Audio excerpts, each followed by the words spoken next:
ছাত্রদল কেন্দ্রীয় সংসদের কমিটি পূর্ণাঙ্গকরণের দাবিতে আমরা দেখতে পাচ্ছি যে পদবঞ্চিত জাতীয়তাবাদী ছাত্রদলের বিভিন্ন নেতাকর্মী যারা রয়েছেন তারা কিন্তু এখানে আমরণ অনশন করছেন। আমরা দেখতে পাচ্ছি যে নয়াপল্টনের বিএনপির যে কেন্দ্রীয় কার্যালয় রয়েছে সেই কেন্দ্রীয় কার্যালয়ের সামনে তারা এই মুহূর্তে অবস্থান করছেন। আমরা দু একজনের সাথে একটু কথা বলবো। আমরা মনে প্রাণে বিশ্বাস করি বাংলাদেশ জাতীয়তাবাদী ছাত্রদল মেধা, মননশীলতা ও সৃজনশীলতার সংগঠন। মেধাবীদের নেতৃত্ব দিয়ে থাকে বাংলাদেশ জাতীয়তাবাদী ছাত্রদল। তো ছাত্রদলের সভাপতি রাকিবুল ইসলাম রাকিব, ঢাকা বিশ্ববিদ্যালয়ের আমি 8-9 সেশনের শিক্ষার্থী। রাকিবুল ইসলাম রাকিব আমার 2 ইয়ারে সিনিয়র। সাধারণ সম্পাদক নাসির উদ্দিন নাসির আমার 1 ইয়ার সিনিয়র।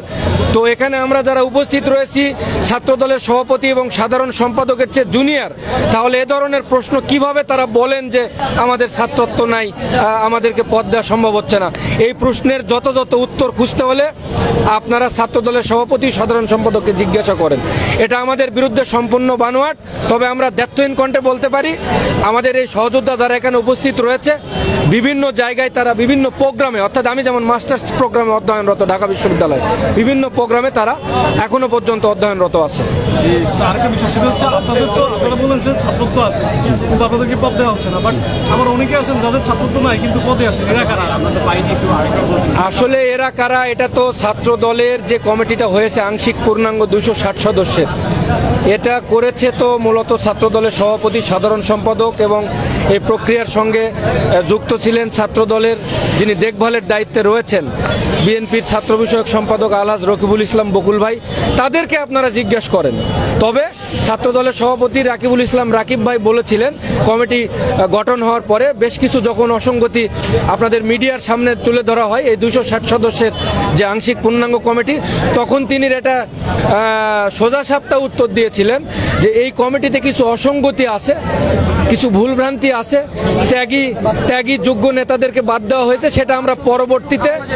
সেটা পরবর্তীতে আমাদের দ্রুত আমরা এটা পূর্ণাঙ্গ করে এটা আমরা ত্যাগীদেরকে মূল্যায়ন করে, যোগ্যদেরকে মূল্যায়ন করে এটা আমরা সমাধান করে দেবো আর কি। সে কিছু খাইতেছে না, বলবো সে কিছু খাইতেছে না, সে বলতেছে যে আমি মারা যাবো, পদ না হলে আমি খাবো না। ঠিক আছে, সে জানাইছে।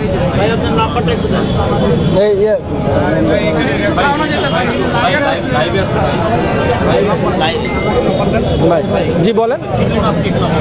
আমরা দেখেন 3 দিন 2 রাত ধরে একই কথা বারবার বলছি। আমরা মূলত আমাদের অধিকারের দাবিতে, ন্যায়সঙ্গত যৌক্তিক যে দাবি, সেই দাবির জন্য আমরা মূলত এখানে উপনীত হয়েছি। আমাদের 260 সদস্যের আংশিক বাংলাদেশ জাতীয়তাবাদী ছাত্র দলের যে কমিটিটা ঘোষিত হয় সেখানে অনেক যোগ্য ত্যাগী রাজপথের দুঃসময় আন্দোলন সংগ্রামের যারা নেতৃত্বের অগ্রভাগে ছিলেন তাদেরকে দুরভিসন্ধিমূলকভাবে বাদ দেওয়া হয়েছে। কমিটির অসঙ্গতি সভাপতি ও সাধারণ সম্পাদক স্বীকার করেছিলেন তৎকালীন সময়ে এবং বলেছিলেন যে অতি দ্রুত আমরা যোগ্যদেরকে নিয়ে যারা বাদ পড়েছে তাদেরকে ইনক্লুশনের মাধ্যমে একটা পূর্ণাঙ্গ কমিটি আমরা ঘোষণা করব, যেটা আশ্বাসের ইন স্পেসিফিক ডেট। তো এটা দীর্ঘ 18 মাস পেরিয়ে গেলেও আজকের দিন পর্যন্ত সেইটার আমরা সুনির্দিষ্ট কোনো ফল আমরা পাইনি, বা আমরা কমিটি পেলে তো আজকে আমাদের এখানে উপস্থিত হতে হতো না।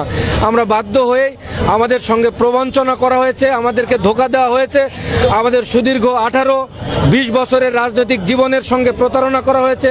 আমরা এই দলের জন্য মার খেয়েছি, রক্তাক্ত হয়েছি, জেলে গিয়েছি। আমরা এমন কোনো নির্যাতন অন্যায়ের যে এটা ক্রাইটেরিয়া নাই যেটার আমরা শিকার হইনি। আজকে আমরা এই যে পদহীন অবস্থায় মৃত্যু পরোয়ানা সাথে নিয়ে মৃত্যুকে আলিঙ্গন করে আমরা আজকে এখানে বসে রয়েছি। যতক্ষণ পর্যন্ত পদ না হবে ততক্ষণ পর্যন্ত আমরা এখান থেকে উঠবো না। মৃত্যু আর পদের মধ্যে আমরা অবস্থান করছি। পদ না দিলে ইনশাল্লাহ আমরা মৃত্যুকে আলিঙ্গন করব। আপনাদেরকে ছোট্ট আপডেট জানিয়ে রাখি, ইতোমধ্যে এই যে কিছুক্ষণ আগে মির্জা মোহাম্মদ মাসুদ রানা, ঢাকা কলেজের মেধাবী ছাত্র নেতৃত্ব, ছাত্রদল কেন্দ্রীয় কমিটির সাবেক যুগ্ম সাধারণ সম্পাদক মির্জা মোহাম্মদ মাসুদ রানা ভাই, উনি কিন্তু ডিহাইড্রেশনে ভুগে আপনারা জানেন 3 দিন 2 রাত ধরে উনি এখনো পর্যন্ত কিছু খাইতে চাচ্ছেন পাচ্ছেন না। উনি বলছেন আমাদের সহযোদ্ধাদের পদ পরিচয় সুনিশ্চিত না হওয়া পর্যন্ত আমি কিছু খাবো না, পানি মুখে তুলবো না, আমি মৃত্যুকে আলিঙ্গন করব। পদ পরিচয় না পাওয়া পর্যন্ত আমি কোনো কিছুই খাবো না। তো এই এখনকার আপডেট আপনাদেরকে জানালাম। তো অতএব we are very serious but with a cool brain. আমরা আল্লাহর রহমতে এখনো পর্যন্ত শান্ত অবস্থায় আছি, ধৈর্যশীলতার সাথে আছি এবং আমরা পরিস্থিতি পর্যবেক্ষণ করছি দলের পক্ষ থেকে কোনো রকম কোনো মেসেজ আসে কিনা। আমাদের আশা আকাঙ্ক্ষার যে মূর্ত প্রতীক, আবেগ অনুভূতির শেষ ঠিকানা, যার উপরে আমরা অনেকাংশেই নির্ভর করি, যাকে দেখে আমরা রাজনীতিতে এসেছি, যাকে দেখে আমরা অধিকার আন্দোলন কিভাবে সফল করতে হয় সেটা শিখেছি, জনাব তাকিয়ে রয়েছি চাতক পাখির মতো। উনি আমাদেরকে কখন সেই সান্ত্বনার বাণী পৌঁছাবেন সেটার জন্য অপেক্ষায় আছি। আল্লাহ ভরসা, আল্লাহর রহমতে আমরা যেহেতু তার রাজনীতি করি, আমরা যেহেতু তার দলের ক্ষুদ্র অবস্থান থেকে আমরা আমাদের জায়গায় প্রতিনিধিত্ব করি,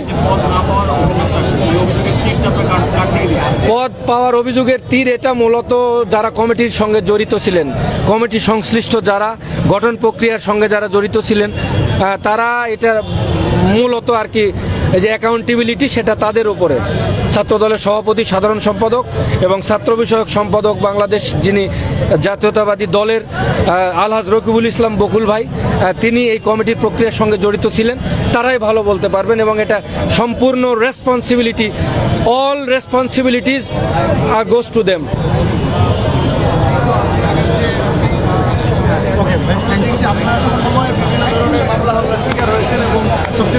আমরা দেখছিলাম যে এখানে যারা ছাত্র দলের পদবঞ্চিত যারা রয়েছেন তারা কিন্তু এখানে আমরণ অনশন করছেন এবং যতটুকু তাদের দাবি অনুযায়ী আমরা জানতে পারলাম যে তারা বলছেন যে তাদের একজন ইতিমধ্যে গুরুতর অসুস্থ হয়েছেন এবং আমরণ অনশন তারা এখানে করবেন বলে তাদের পক্ষ থেকে জানানো হয়েছে।